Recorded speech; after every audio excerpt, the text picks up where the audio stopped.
They were colorful. They were cheerful. They taught us about friendship, love, and good triumphing over evil. But what if the cartoons of the 80s weren't designed to entertain? What if they were hiding something darker? Beneath the laughter and life lessons lies a twisted underworld of death cults, mind control, grief, and betrayal. These theories may sound insane, but after hearing them, you might never see your childhood the same way again. Let me know in the comments how many of these you have heard before and which one surprised you the most. Let's dive into the darkest cartoon theories from the 1980s and brace yourself, some of them might be true. Let's start with the Smurfs, because behind those blue faces and happy songs might be a cult trapped in eternal damnation. They sing, they dance, they smurf around like happy little blue gnomes. But what if it's all a lie? According to one chilling fan theory, the Smurfs aren't alive at all. They're undead, trapped in a ritualistic limbo. Think about it. They never age, they never change. Their village is frozen in time, untouched by the outside world. It's like they're caught in a purgatory, forever reliving the same simple, lifeless routines. And the one behind it all, Papa Smurf, the only one who wears red, the only one who practices alchemy and brews potions, he's not a father figure, he's their cult master. Each Smurf is stripped of personal identity and locked into a singular role. Brainy, clumsy, greedy, vanity. Their names are not nicknames, they're lifelong fates. There's no freedom, no individuality, only servitude to Papa Smurf and the cult's static way of life. Where are you going? Get back to work now like everyone else. Yes, Papa Smurf. And then there's Smurfette. She wasn't even a real Smurf. She was created by Gargamel to infiltrate and destroy the village, but Papa fixes her. Gives her blonde hair, makes her pretty, sweet, obedient, not a makeover, a brainwashing. She becomes just another loyal subject in Papa's twisted utopia. Now ask yourself, what if Gargamel isn't the villain at all? What if he's actually trying to save them? His cat, Azrael, literally means angel of death, a symbol of liberation from spiritual bondage. Maybe Gargamel is trying to break the curse, to end their hollow, eternal existence. He's not the enemy, he's a freedom fighter. They got away! My net, my club, my kingdom for a Smurf! So no, the Smurfs isn't a cartoon about joy. It's about control, about souls trapped in a pastel-colored purgatory. The Smurfs aren't cute, they're cursed. But what if the real twist isn't magic? It's machinery. Because our next theory doesn't take place in a fantasy kingdom, but in a futuristic world of gadgets, gears, and something far from disturbing. What if the real secret behind Inspector Gadget is that he was never meant to exist at all? Inspector Gadget isn't a detective, he's a shell. This mind-blowing theory claims that Inspector Gadget is actually a cyborg built from the remains of Penny's real father, a secret agent who died in the line of duty. After his death, a government agency downloads fragments of his personality, memories, and voice, and installs them into a machine. The result? A glitchy, clueless robotic puppet wearing the face of a fallen hero. The mission is to expose them and destroy Dr. Claw's cover. This message will self-destruct in 30 seconds. Think about it. It kind of makes sense. He's not solving crimes. Penny and Brain do all the actual detective work. Gadget is just a figurehead, clumsy, confused, and easily manipulated. But here's the kicker. Penny knows. She knows the truth. She pretends this cybernetic imitation is her uncle, but deep down, she's grieving. She's helping him, guiding him, protecting him. Because in her mind, some part of her dad is still in there. Now let's talk about Dr. Claw, that voice, that metal arm. What if Dr. Claw is the real Inspector Gadget? Picture it. The mission goes wrong. He's nearly killed, maimed, left for dead. But instead of saving him, the agency replaces him with a robotic clone. You escaped that time, Gadget, but you'll never arrive in time to save the professor. Is everything ready? The real Gadget is cast aside, betrayed, disfigured, and furious. So he becomes Dr. Claw, hell-bent on destroying the fake that stole his life. Every time he screams, "I'll get you next time, Gadget," it's not about stopping a hero. It's about reclaiming his stolen identity. And Penny, she might recognize that voice. She might know deep down that Dr. Claw is her real father. But admitting it means losing both versions of him, so she keeps pretending. Inspector Gadget isn't a hero. He's a walking tombstone, and the real hero might just be the villain we were taught to fear. What about those smiling rainbow blasting teddy bears from the clouds? Surely they're safe, right? Well, not even close. Because according to one chilling theory, the Care Bears aren't spreading love at all. They're rewriting your emotions, and they may not even be from this world. They seem adorable, colorful bears spreading love and cheer from the clouds, but what if the Care Bears are actually interdimensional agents sent to emotionally reprogram children? Their weapon? The Care Bear stare. If I win today's race, I promise to decorate all of Carolot in pretty pink ruffles and frills. A laser beam of concentrated feelings. But it's not love, it's emotional manipulation. Each bear represents a single mood: cheer, grumpy, love a lot, tender heart. But they don't just represent those emotions, they project them, force them onto others, erase any negative thought or feeling that doesn't align with their programmed values. Feeling sad? Too bad. Here comes a rainbow blast of artificial happiness. Feeling angry or rebellious? Here comes a magical beam that scrubs your mind clean. They live in Carolot, a floating city where every feeling is regulated, where joy is mandatory, where sadness, fear, or free will is unacceptable. Even their enemies, like No Heart, aren't necessarily evil, they're just nonconformists, beings who refuse to surrender their emotional autonomy. But what happens to them? They're hunted, blasted, brainwashed, until they finally see the light. Soon I will be ready to destroy the Care Bears with the power of my gemstone. Some fans take it even further. They believe the Care Bears were created by cosmic overlords to pacify the next generation, to make sure children grow up to be emotionally obedient, compliant, easily controlled. So next time you see Cheer Bear shooting that rainbow beam, ask yourself, is it love or is it mind control? So if the so-called villain was really the planet's last line of defense, what other bad guys were actually trying to do the right thing? Because the next one, he's not just misunderstood, he might be you from the future. Who remembers Mumra as the crusty, screaming, shape-shifting villain from Thundercats? But what if he's actually the true protector of Third Earth? This theory flips the entire narrative on its head. The Thundercats crash land on Third Earth, armed with high-tech weaponry and an air of entitlement. They call themselves heroes, but they're outsiders, colonizers. And Mumra? He's ancient. He's rooted in the planet's past. Come join me for a history lesson. He worships the ancient spirits of evil, but what if those are actually the old gods of Third Earth? The same spirits who once safeguarded the planet before the arrival of these cosmic intruders. What if Mumra is trying to preserve the natural balance, while the Thundercats trampled through it with their giant cat-shaped tanks and Sword of Omens? He views them as a threat, invaders, and he fights to stop them. Even his iconic transformation, Mumra, the ever-living, isn't about domination. It's a last-ditch effort to protect his home from these powerful aliens who don't understand the land or its magic. Transform this decayed form to Mumra, the ever-living! And let's not forget, the Thundercats build monuments and claim leadership the moment they land, without ever asking what came before. So maybe, just maybe, Mumra isn't the monster. He's just the last guardian of a dying world, a warrior, clinging to what's left before the so-called heroes rewrite history. And if you thought that was dark, wait until you hear what might be going on in Eternia.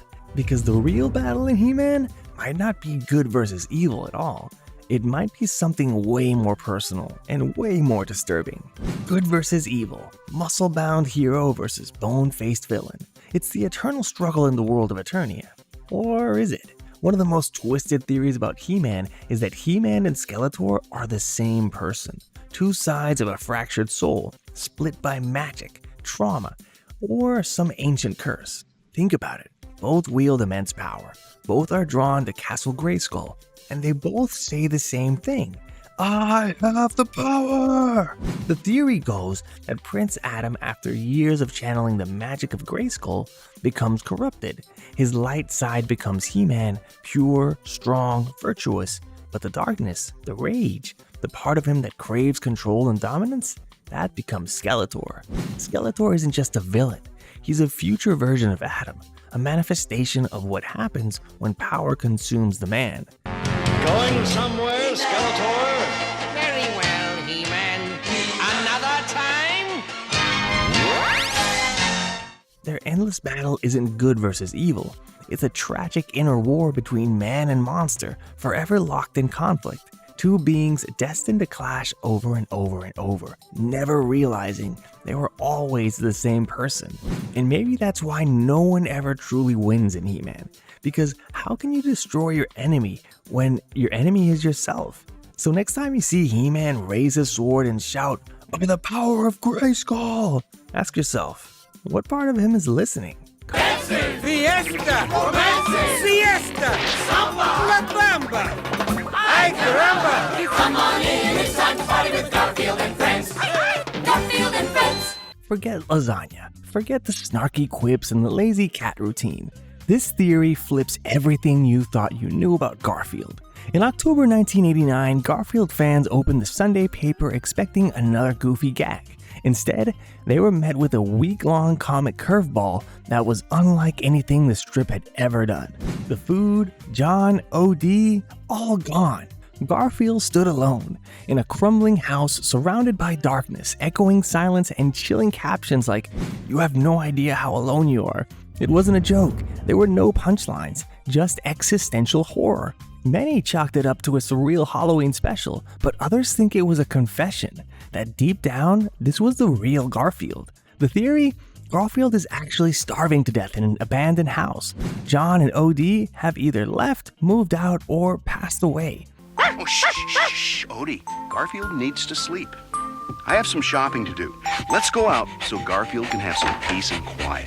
The armchair, the pasta obsession, the sarcastic wit, it's all a dying cat's hallucination. His brain trying to protect him from the brutal reality of hunger, isolation, and decay. Think about it. How often does Garfield actually interact with John or Odie in a realistic way? The comics are mostly internal monologues. No one hears him. No one talks back because there's no one there. He's clinging to memories, fabricating joy to cope with his suffering. Every strip, every episode, it's a delusion. A fantasy masking a horrible truth. Garfield is dying, and he's dying completely alone. And when you rewatch those cartoons or reread those strips, you start to realize this isn't comedy, it's tragedy. If a lonely, hallucinating house cat wasn't dark enough for you, what if I told you one of the most colorful, sparkly, and upbeat cartoons from the 80s might actually be hiding a nuclear nightmare? Now along with her magnificent horse Starlight and her loyal and true friends Twink and the Color Kids. She lives far away in Rainbow Land, a wonderful place full of color and happiness. Rainbows, magic, sparkles. On the surface, Rainbow Brite is the ultimate 80s fantasy. A perky girl brings color and joy to the universe. Wholesome, right? But dig a little deeper, and it starts to look like something much darker. At the beginning of her series, Rainbow Brite enters a world that's completely gray, not just colorless, lifeless. The skies are empty, the ground is barren, the people are gone, and that's not just artistic choice, that's post-apocalyptic. The theory? Earth, or something like it, has been wiped out by a nuclear catastrophe. Radiation and devastation strip the planet of life. What Rainbow Brite is doing isn't casting magic, she's restoring what was lost, or at least trying to. Her color belt, it's not magic, it's advanced tech, maybe alien, maybe man-made, something left behind by those who tried to save the world before it collapsed. And Rainbow herself, she's not human. I know, sounds far-fetched, but let me explain. She's synthetic, a biomechanical life form designed to reboot civilization, a hope program armed with a cheerful interface engineered to be adored. Then there's Murky and Lurky, often dismissed as comic relief, but they're tragic figures in this theory. Survivors of the fallout, disfigured, broken, possibly mutated. They fear color, joy, and change, not because they're evil, but because they remember what the world used to be. And they know how dangerous hope can be when it's based on denial. To get Rainbow Brite's magic belt? You fool. I'll use it to take all the color out of the world and then turn the world dark. So when you see Rainbow flying through color canyons or painting the sky, just know she's not playing. She's running Earth's final repair protocol in a world that already ended. But while Rainbow Brite may be trying to save a dying world with light and color, not every cartoon character was so innocent. Some didn't want to fix the world. They wanted to own it. And one of them may have traded far more than his time and talent to make that happen. Let's talk about the richest duck in the world and the deal that might be keeping him alive. Uncle Scrooge is the richest duck on the planet. He swims in money, owns half the world, survives mummies, monsters, corporate sabotage, even supernatural curses. But here's the question: how? He's not just lucky. He's not just smart. There's something unnatural about Scrooge McDuck. That's why some fans believe he made a deal with the devil. Look at the evidence. In the DuckTales universe, magic is real. There are cursed coins, ghost pirates, enchanted talismans, and beings older than time. So, is it really a stretch to think Scrooge made a pact? He's obsessed with his #1 dime, the first coin he ever earned. He treats it like it's holy, protects it like a Horcrux, because maybe it is cursed. Or maybe it's the anchor of the deal he struck, his soul, frozen in metal. Are you all right, my poor little baby?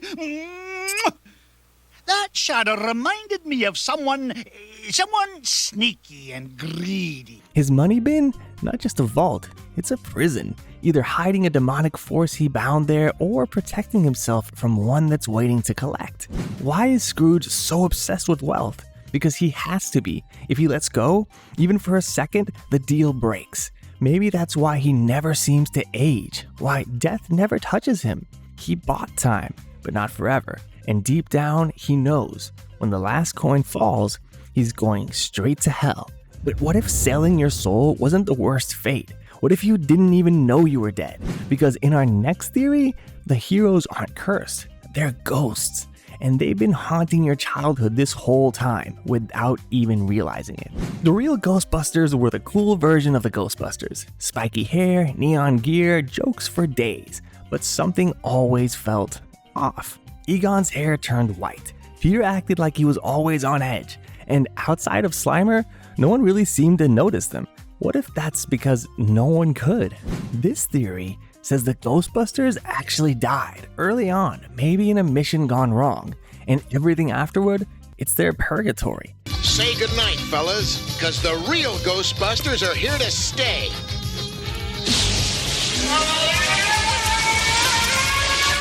Think about it. They still wear the same uniforms every episode. They never seem to change, grow older, or have lives outside the firehouse. And the people they save?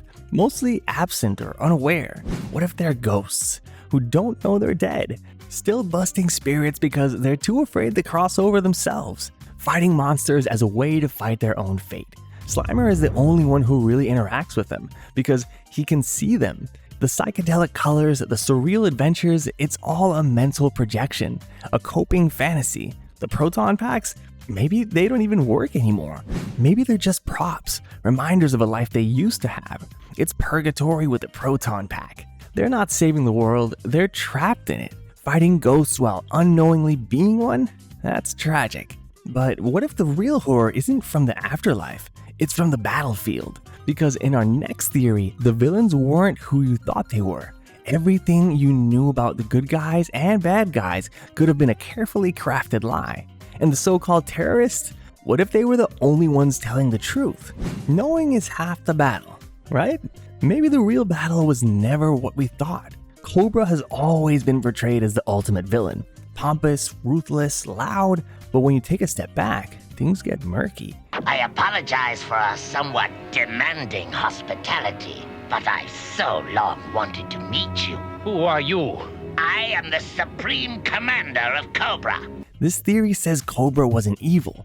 They were the Resistance, a rogue group trying to expose the truth. Think about it. Their technology was decades ahead of what the world had. Stealth aircraft, mind control devices, weather dominators. They weren't just terrorists. They were visionaries. Their targets? Black sites, government labs, secret military bases, not civilian cities, not innocent people. Just the puppet masters pulling the strings. Meanwhile, G.I. Joe?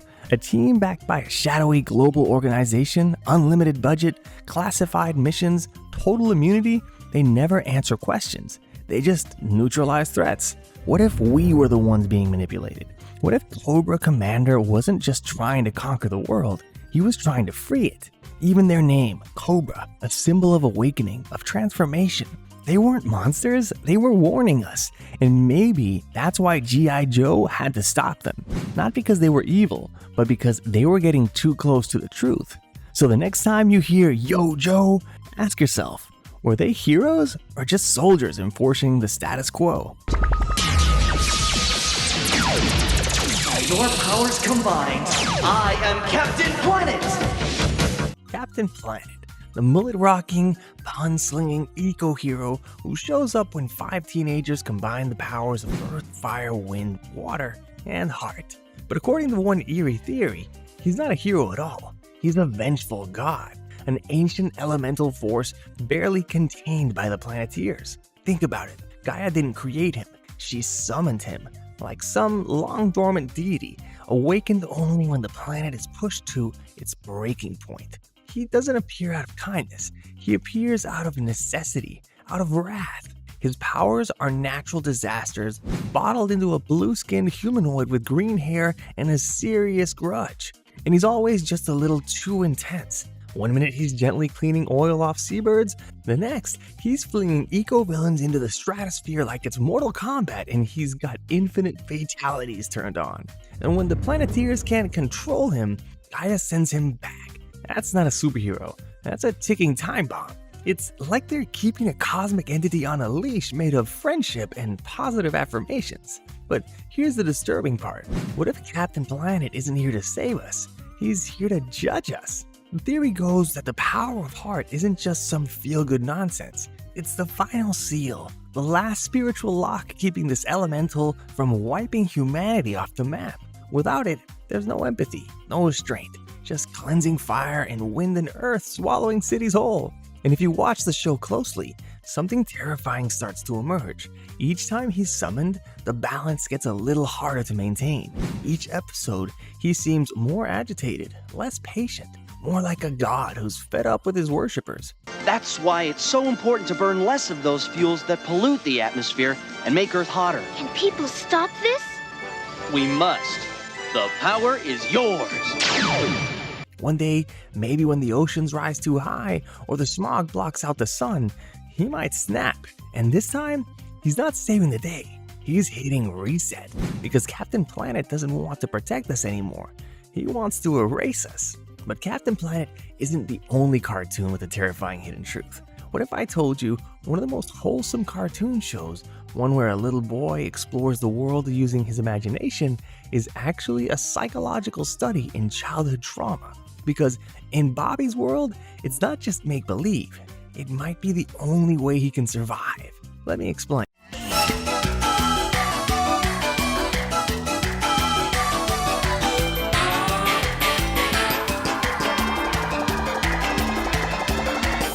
If you were a 90s kid, Bobby's World was a Saturday morning essential. That adorable big-headed boy with a striped shirt and a wild imagination navigating hilarious moments with his loud, quirky, ultra-Midwestern family. His adventures were innocent, silly, wholesome. But here's where things take a darker turn. Some fans believe Bobby isn't just imaginative, he's in a coma. And the entire show, every goofy adventure, every bizarre situation, is actually taking place inside his mind. The theory goes like this. In the very first episode, Bobby suffers a traumatic accident, possibly from falling down the stairs. After that moment, nothing is quite grounded in reality. Instead, everything unfolds inside Bobby's subconscious as he lies in a hospital bed, unresponsive. And once you rewatch the episode with that theory in mind, the clues are chilling. Well, Bobby, what's all the fuss? Ruth, she was after me. She was crunching cars and stomping on people and picking cheese and... Oh, Bobby, you were just having a nightmare. I promise you, everything is all right. Think about it. Bobby often provides voiceover narration of his own experiences, and not like your average sitcom recap. His inner monologues are oddly self-aware, like he knows he's stuck in a story that isn't real. The adults in his life don't speak normally. Their voices are exaggerated, high-pitched, sometimes muffled or robotic. Exactly how a sedated or injured child might perceive sound in a coma state. His adventures are extremely surreal. drowning in a bowl of soup, flying through space, shrinking down to microscopic size. These could all be metaphorical battles happening in his brain, like his body trying to fight infection or process stimuli while unconscious. And then there's the strangest part, the show's intro. Every episode starts with Howie Mandel, the show's creator, talking directly to Bobby and to us, breaking the fourth wall completely. I love to dance. Welcome to Bobby's world. Don't you hate it when your parents go out dancing? Because that way they always have to hire a babysitter. Gee. But what if Howie isn't just a narrator? What if he's Bobby's inner voice, the last conscious part of his brain, guiding him through a dream world while his body fights to survive? A friendly imaginary father figure helping Bobby make sense of the chaos. In that case, every bright, colorful moment we see isn't just a child's imagination. It's Bobby's mind struggling to stay active, to stay alive. And here's the scariest part. There's never a proper ending to the show. No final episode, no goodbye, no moment where Bobby wakes up, or even hints that he's recovered. Just an endless loop of surreal episodes, fragments of memory, dream logic, and inner monologue, because maybe Bobby never wakes up, and Bobby's world isn't a kid's cartoon, it's a mental prison. But Bobby's not the only one who might be trapped in a fantasy world. Up next is a theory that flips an entire show on its head. One you probably watched thinking it was just a silly rescue cartoon with chipmunks in Hawaiian shirts. But what if Chip and Dale Rescue Rangers isn't about heroism at all? What if it's actually about mental illness? And one of the characters we loved most might be experiencing a full-on psychological breakdown. Let's talk about Gadget and the terrifying theory that changes everything.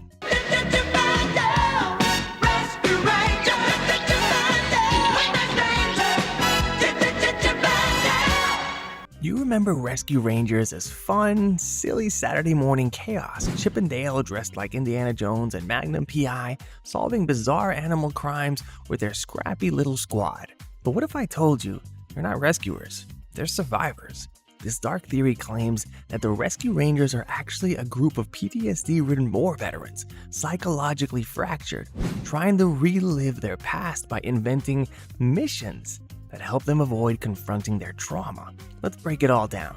Chip's intense leadership, control freak tendencies, and constant paranoia, classic signs of military conditioning. He acts like a field commander, hyper-vigilant, mission-focused, and emotionally closed off. It's less about solving problems and more about regaining a sense of order and purpose. Dale's goofiness? It's not just comic relief, it's a mask, a psychological coping mechanism. Veterans with deep trauma often use humor to distance themselves from emotional pain. Beneath the jokes and bandana hats is someone who's seen too much. Well, if there's any trouble involved, Monterey Jack will take care of it. Poof! Monterey Jack? A textbook addict.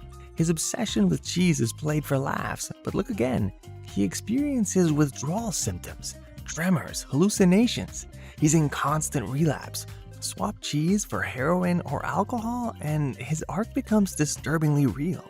Zipper, the fly, he's the silent foot soldier, loyal, unquestioning, always charging into danger. And unlike the others, he doesn't speak, he just obeys. The expendable grunt, the kind of teammate you mourn once, then replace.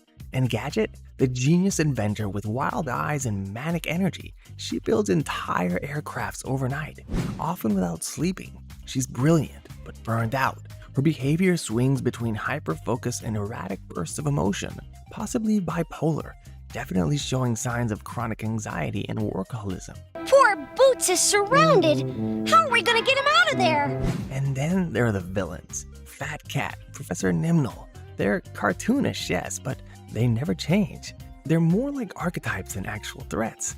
It's like the Rangers are stuck fighting the same imaginary enemies again and again, almost like they're replaying scenarios from their past, over and over, because these missions, they're not real, they're therapy. One Redditor pointed out something chilling. Every episode starts with a problem that only they seem to notice, and ends with them patting themselves on the back, whether or not anything actually changed.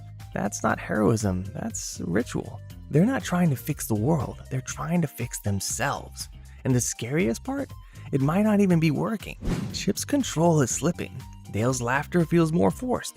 Gadget's inventions grow more dangerous. And Monterey Jack, he's getting twitchier by the episode. They're not a team of heroes. They're a time bomb of unresolved trauma in a treehouse. But if Rescue Rangers felt like trauma in disguise, wait until you hear what might be going on in Doug. Because this next theory suggests that Bluffington isn't real at all. What if Doug Funny isn't just a quirky daydreamer? What if he's a mentally unstable teenager trapped in a dissociative fantasy, inventing his entire world to escape an unspoken tragedy? Let's dive into this one, and trust me, you'll never hear that theme song the same way again.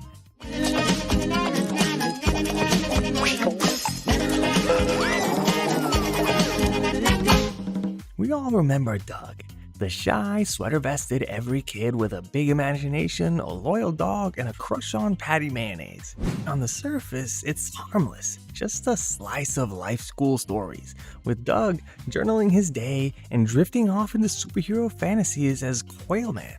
But according to one disturbing theory, Doug isn't just writing in a journal. He's writing his escape plan because none of it, Bluffington, the friends, the school, is real. It's all a carefully constructed fantasy made by a lonely, mentally unstable boy coping with something awful. Let's look at the signs. Bluffington is almost too perfect. Every character is a caricature. They're color-coded with absurd skin tones, blue, green, purple, like something out of a child's coloring book. It's as if Doug is populating his imaginary world with safe, cartoonish people who can't truly hurt him. And those characters? They never grow, never change, never move away, just like dolls in a ideorama. Doug's crush, Patty, the perfect girl next door, always kind, always available, never rejects him. Yeah, that was great. Or how about the time when the guy grabs her arm and she... Oops. Skeeter, the ultimate best friend, quirky, loyal, always down for an adventure, but rarely reveals any inner life of his own, almost like an imaginary friend. Even Doug's biggest problems, a school dance, losing a journal, embarrassing himself, are strangely low stakes. Suspiciously low. It's like he's deliberately avoiding real conflict because he's had enough of it. There's also Quailman, Doug's superhero alter ego, a kid who saves the day and gets the girl, all while wearing underwear over his pants. It's juvenile, sure, but it's also a huge red flag. Doug's superhero identity is immature and absurd, like it was invented by a much younger child. Maybe even a child who stopped aging emotionally after some early trauma. Boy, Roger, I thought you said Percy Femur would kill you if you went to Mr. Bone. Well, I ran out of ideas. You didn't think I'd let you get creamed, did you? Well... Some fans believe Doug may be institutionalized, and Bluffington is his coping mechanism, a lucid dream he returns to again and again. Notice how the town is strangely empty at times? Or how adults speak in trombone gibberish as if their voices don't matter? That's how children process trauma, by muting or simplifying the roles of authority figures. Now, here's where it gets really chilling. Every episode ends the same way. Doug narrates what he's learned, even when nothing actually happened, even when the lesson doesn't quite make sense. It's like he's trying to convince himself over and over that things are okay, that he's okay. But deep down, he knows they're not. The theory paints Doug as a deeply broken kid, possibly dealing with grief, abandonment, or abuse, who's escaped into his own mind and built a world where nothing ever really changes. Because in that kind of world, nothing can ever go wrong again. But Doug isn't the only cartoon with a suspiciously altered reality, because while Doug was stuck in his own little bubble of anxiety and overthinking, there was another 90s icon who may have been trapped in something even darker, a prison built out of speed, static, and paranoia. Let's talk about Sonic the Hedgehog, and the chilling theory that he was never really free, not from Robotnik, not from his world, not even from his own mind. Sonic, he's the fastest thing alive. He's the fastest thing alive. He's the fastest thing alive. Sonic the Hedgehog is one of the most iconic characters of the 90s. Blue blur, attitude for days, chili dog addiction.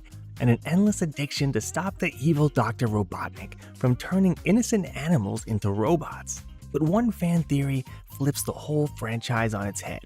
It suggests that Sonic and all of the other animal characters aren't real at all. They're hallucinations inside Robotnik's fractured mind. Okay, here's the breakdown.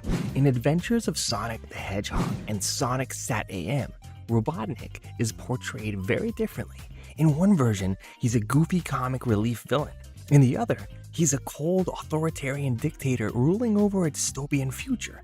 The only consistent detail? His obsession with Sonic, the one character he can't capture or destroy.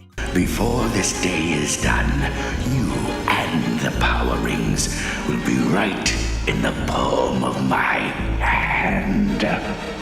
Now here's the creepy twist. What if Sonic doesn't exist? What if none of the characters do? This theory claims that Robotnik is actually a brilliant but disturbed inventor, slowly succumbing to schizophrenia or some kind of dissociative disorder. The world of Sonic, talking animals, floating rings, chaos emeralds, is a fantasy world he created to cope with reality. Sonic represents everything Robotnik wishes he could be. Fast, carefree, beloved, unstoppable. He's the ultimate opposite. The idealized version of the man Robotnik used to be, before trauma, obsession, and isolation twisted his mind. The constant battles? Reenactments. The same villains appearing over and over? Loops. The animals getting turned into robots? It's how he processes his own destructive behavior, knowing he's hurling others, but too far gone to stop. Even the names are a clue. Robotnik isn't just a cool-sounding bad guy title, it literally means worker or robot maker. Well, Princess, since the hedgehog destroyed my robot, I'll make a new improved model. In this theory, it's not a villain name, it's a label, a role he was forced into, like a prisoner of his own creation. And the animals? Maybe they were real once, friends, lab assistants, even pets. But now, they only exist in his mind, as he rewrites reality into an endless loop of good versus evil, where he still can't win. Why? Because deep down, Robotnik knows he's the villain in his own story, so he builds a world where he gets to keep playing the bad guy over and over and over again. Because if the story ever ends, he has to face the truth, and he's not ready. And were these shows just innocent entertainment, or was something darker always hiding in plain sight? Let me know in the comments which theory gave you the biggest chills, and let me know if you got your own disturbing cartoon theory. Drop it below. It might just end up in the next episode. So hey, if this video blew your mind, do me a favor. Like, subscribe, and share with a friend who used to love these shows. Let's destroy their childhood together. Just kidding. Not really though. And if you haven't already, check out part 1 and part 2 of this series. The links are in the description. Trust me, it only gets darker from here. Until next time, stay curious, stay nostalgic, and always remember, sometimes the scariest stories are the ones we grew up with. See you next time.